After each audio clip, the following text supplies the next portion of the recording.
आप सभी को नमस्कार। प्रेमचंद जयंती के उपलक्ष्य में आज मैं आपको प्रेमचंद जी द्वारा लिखित उनकी कहानी नादान दोस्त सुनाने जा रही हूँ। केशव के घर में कार्निस के ऊपर एक चिड़िया ने अंडे दिए थे। केशव और उसकी बहन श्यामा दोनों बड़े ध्यान से चिड़ियाओं को वहां आते जाते देखा करते। सवेरे दोनों आंखें मलते कार्निस के सामने पहुंच जाते और चिड़ा या चिड़िया दोनों को वहां बैठा पाते। उनको देखने में दोनों बच्चों को न मालूम क्या मजा मिलता। दूध और जलेबी की भी सुध न रहती। दोनों के दिल में तरह तरह के सवाल उठते। अंडे कितने बड़े होंगे, किस रंग के होंगे, कितने होंगे, क्या खाते होंगे, उनमें से बच्चे किस तरह निकल आएंगे, बच्चों के पर कैसे निकलेंगे, घोंसला कैसा है। लेकिन इन बातों का जवाब देने वाला कोई नहीं। न अम्मा को घर के काम धंधों से फुर्सत थी, न बाबूजी को पढ़ने लिखने से। दोनों बच्चे आपस ही में सवाल जवाब करके अपने दिल को तसल्ली दिया करते थे।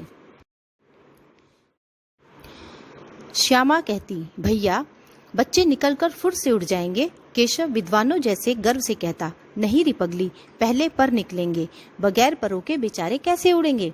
श्यामा, बच्चों को क्या खिलाएगी बेचारी। केशव इस पेचीदा सवाल का कुछ जवाब न दे सकता था। इस तरह 3-4 दिन गुजर गए। दोनों बच्चों की जिज्ञासा दिन पर दिन बढ़ती चली गई। अंडों को देखने के लिए वह अधीर हो उठते थे। उन्होंने अनुमान लगाया कि अब बच्चे जरूर निकल आए होंगे। बच्चों के चारों का सवाल अब उनके सामने आ खड़ा हुआ। चिड़िया बेचारी इतना दाना कहाँ पाएगी कि सारे बच्चों का पेट भरे। गरीब बच्चे भूख के मारे चूं चूं करके मर जाएंगे। इस मुसीबत का अंदाजा करके दोनों घबरा उठे। दोनों ने फैसला किया कि कार्निस पर थोड़ा सा दाना रख दिया जाए। श्यामा खुश होकर बोली, तब तो चिड़ियाओं के चारे के लिए कहीं उड़कर नहीं जाना पड़ेगा ना। केशव, नहीं, तब क्यों जाएगी। श्यामा, क्यों भैया, बच्चों को धूप न लगती होगी। केशव का ध्यान इस तकलीफ की तरफ न गया था। बोला, जरूर तकलीफ हो रही होगी, बेचारे प्यास के मारे पफड़ रहे होंगे, ऊपर छाया भी तो कोई नहीं। आखिर यही फैसला हुआ कि घोंसले के ऊपर कपड़े की छत बना देनी चाहिए। पानी की प्याली और थोड़े से चावल रख देने का प्रस्ताव भी स्वीकृत हो गया। दोनों बच्चे बड़े चाव से काम करने लगे। श्यामा माँ की आंख बचाकर मटके से चावल निकाल आई। केशव ने पत्थर की प्याली का तेल चुपके से जमीन पर गिरा दिया और खूब साफ करके उसमें पानी भरा। अब चांदनी के लिए कपड़ा कहाँ से लाए, फिर ऊपर बगैर छड़ियों के कपड़ा ठहरेगा कैसे, और छड़ियाँ खड़ी होंगी कैसे। केशव बड़ी देर से इसी उधेड़बुन में रहा। आखिरकार उसने यह मुश्किल भी हल कर दी। श्यामा से बोला, जाकर कूड़ा फेंकने वाली टोकरी उठा लाओ, अम्मा को मत दिखाना। श्यामा, वह तो बीच में से फटी हुई है, उसमें से तो धूप न जाएगी। केशव ने झुंझला कर कहा, तू टोकरी तो ला, मैं उसका सुराख बंद करने की कोशिश करता हूँ। श्यामा दौड़कर टोकरी उठा लाई। केशव ने उसके सुराख में थोड़ा सा कपड़ा ठूस दिया और तब टोकरी को एक टहनी से टिका कर बोला, देख, ऐसे ही घोंसले पर उसकी आड़ दूंगा, तब कैसे धूप जाएगी।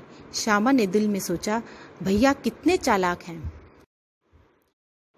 गर्मी के दिन थे, बाबूजी दफ्तर गए हुए थे। अम्मा दोनों बच्चों को कमरे में सुलाकर खुद सो गई थी, लेकिन बच्चों की आंखों में आज नींद कहाँ। अम्मा जी को बहकाने के लिए दोनों दम रोके आंखें बंद किए मौके का इंतजार कर रहे थे। जो ही मालूम हुआ कि अम्मा जी अच्छी तरह सो गई, दोनों चुपके से उठे और धीरे से दरवाजे की सिटकनी खोलकर बाहर निकल आए। अंडों की हिफाजत करने की तैयारी होने लगी। केशव कमरे में से एक स्टूल उठा लाया, लेकिन जब उससे काम न चला तो नहाने की चौकी लाकर स्टूल के नीचे रखी और डरते डरते स्टूल पर चढ़ा। श्यामा दोनों हाथों से स्टूल पकड़े हुई थी। स्टूल के चारों टांगे बराबर न होने के कारण जिस तरफ ज्यादा दबाव पाता था जरा सा हिल जाता था। उस वक्त केशव को कितनी तकलीफ उठानी पड़ती थी, यह उसी का दिल जानता था। दोनों हाथों से कार्निस पकड़ लेता और श्यामा को दबी आवाज से डांटता, अच्छी तरह पकड़ वरना उतर कर बहुत मारूंगा। मगर बेचारी श्यामा का दिल तो ऊपर कार्निस पर था। बार बार उसका ध्यान उधर चला जाता और हाथ ढीले पड़ जाते। केशव ने ज्यों ही कार्निस पर हाथ रखा, दोनों चिड़िया उड़ गई। केशव ने देखा कार्निस पर थोड़े से तिनके बिछे हुए हैं और उस पर 3 अंडे पड़े हैं। जैसे घोंसले उसने पेड़ों पर देखे थे वैसा कोई घोंसला नहीं है। श्यामा ने नीचे से पूछा कि बच्चे हैं भैया? केशव, 3 अंडे हैं, अभी बच्चे नहीं निकले। श्यामा, जरा हमें दिखा दो भैया, कितने बड़े हैं? केशव, दिखा दूंगा, जरा पहले एक चिथड़ा ले आ, नीचे बिछा दूं, बेचारे अंडे तिनकों पर अड़े हैं। श्यामा दौड़कर अपनी पुरानी धोती फाड़कर एक टुकड़ा लाई। केशव ने झुककर कपड़ा ले लिया, उसकी कई तह करके उसने एक गद्दी बनाई और उसे तिनकों पर बिछाकर तीनों अंडे उस पर धीरे से रख दिए। श्यामा ने फिर कहा, हमको भी दिखा दो भैया। केशव, दिखा दूंगा, पहले जरा वह टोकरी दे दो, ऊपर छाया कर दूं। श्यामा ने टोकरी नीचे से थमा दी और बोली, अब तुम उतर जाओ, मैं भी तो देखूं। केशव ने टोकरी को एक टहनी से टिका कर कहा, जा दाना और पानी की प्याली ले आ, मैं उतर जाऊं और फिर तू देख। श्यामा प्याली और चावल भी लाई।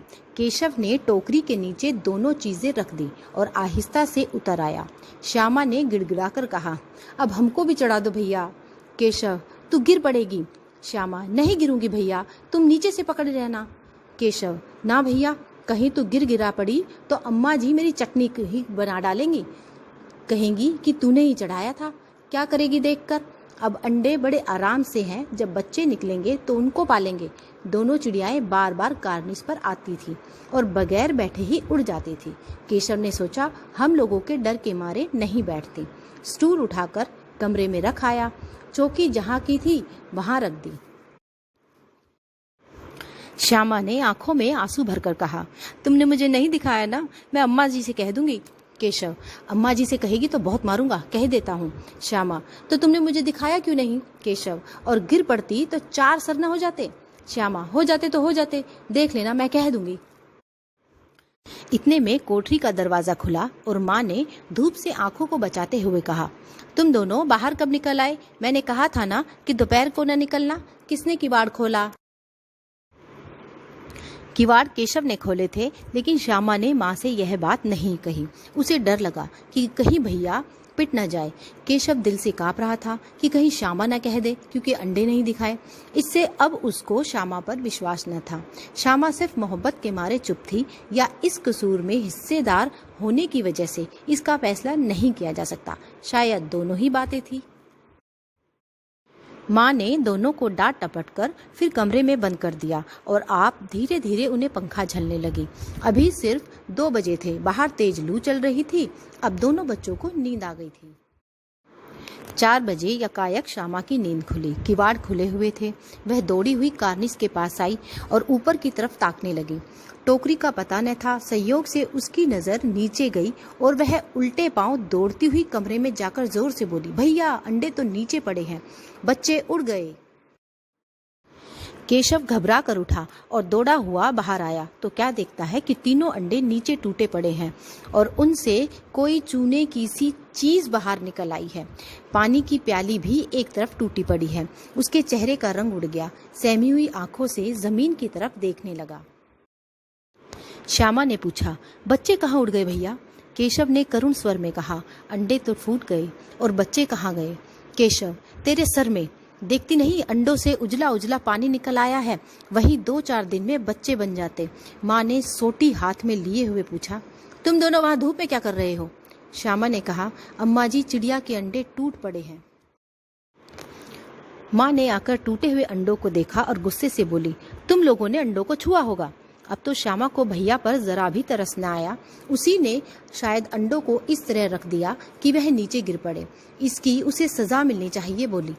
इन्होंने अंडों को छेड़ा था अम्मा जी। माँ ने केशव से पूछा, क्यों रे? केशव भीगी बिल्ली बनकर खड़ा रहा। माँ, तू वहां पहुंचा कैसे? श्यामा, चौके पर स्टूल रखकर चढ़े अम्मा जी। केशव, तू स्टूल थामे नहीं खड़ी थी? श्यामा, तुम्ही ने तो कहा था। माँ, तू इतना बड़ा हुआ, तुझे अभी इतना भी नहीं मालूम कि छूने से चिड़ियाओं के अंडे गंदे हो जाते हैं और चिड़िया फिर उन्हें नहीं सेती।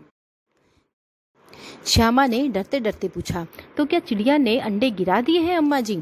माँ, और क्या करती? केशव के सिर इसका पाप पड़ेगा। हाय हाय, जान ले ली दुष्ट ने। केशव रोनी सूरत बनाकर बोला, मैंने तो सिर्फ अंडों को गद्दी पर रख दिया था अम्मा जी।